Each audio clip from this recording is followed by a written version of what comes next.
জনগণের বাজেটকে যারা চানাচুরের সাথে তুলনা করে এবং গণবিরোধী বলে তারা কখনো জনগণের বন্ধু হতে পারে না বলে মন্তব্য করেছেন প্রধানমন্ত্রী তারেক রহমান। অর্থ পাচারকারীদের বিরুদ্ধে কঠোর অবস্থানের হুঁশিয়ারি দিয়ে তিনি বলেন, পাচার হওয়া অর্থ উদ্ধার করে তা জনগণের কল্যাণেই ব্যবহার করা হবে। মৌলভীবাজারের শ্রীমঙ্গলে ফ্যামিলি কার্ড বিতরণ কর্মসূচির উদ্বোধনী অনুষ্ঠানে তিনি এসব কথা বলেন। আব্দুল আহাদের প্রতিবেদন, জানাচ্ছেন তাশরিক সঞ্চয়। বৃষ্টির মাঝেই হাজারো মানুষের মিতালি। প্রধানমন্ত্রী তারেক রহমানকে বরণ করে নিতে সব বাধা উপেক্ষা করে শ্রীমঙ্গলের ভিক্টোরিয়া উচ্চ বিদ্যালয় মাঠে জড়ো হন উৎসবমুখর জনতা। কানায় কানায় পূর্ণ হয়ে ওঠে সমাবেশস্থল।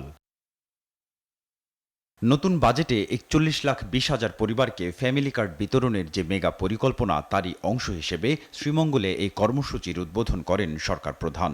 অনুষ্ঠানের শুরুতেই মির্জাপুর ইউনিয়নের ১ নম্বর ওয়ার্ডের ১৫৫টি পরিবারের মাঝে ফ্যামিলি কার্ড ও বিভিন্ন সুবিধাভোগীদের হাতে অর্থ সহায়তা তুলে দেন তিনি। পরে ফ্যামিলি কার্ড সহ সরকারের বিভিন্ন সামাজিক নিরাপত্তা কর্মসূচির অর্থপ্রাপ্তি নিয়ে বিরোধীদের সমালোচনার কড়া জবাব দেন প্রধানমন্ত্রী। হুঁশিয়ারি দেন অর্থ পাচারকারীদের বিরুদ্ধেও।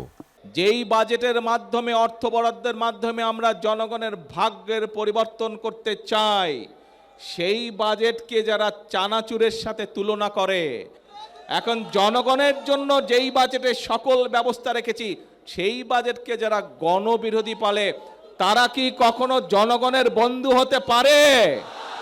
তারা কখনো জনগণের বন্ধু হতে পারে না। প্রিয় ভাই বোনেরা, দেশের সামগ্রিক উন্নয়ন ও অর্থনৈতিক স্থিতিশীলতা বজায় রাখতে সরকারের গৃহীত সব কর্মসূচিতে দেশবাসীকে পাশে থাকার আহ্বান জানান প্রধানমন্ত্রী। কাজেই যারা এসব কাজে বাধা দিবে, কি ব্যবস্থা করা উচিত তাদের বিরুদ্ধে?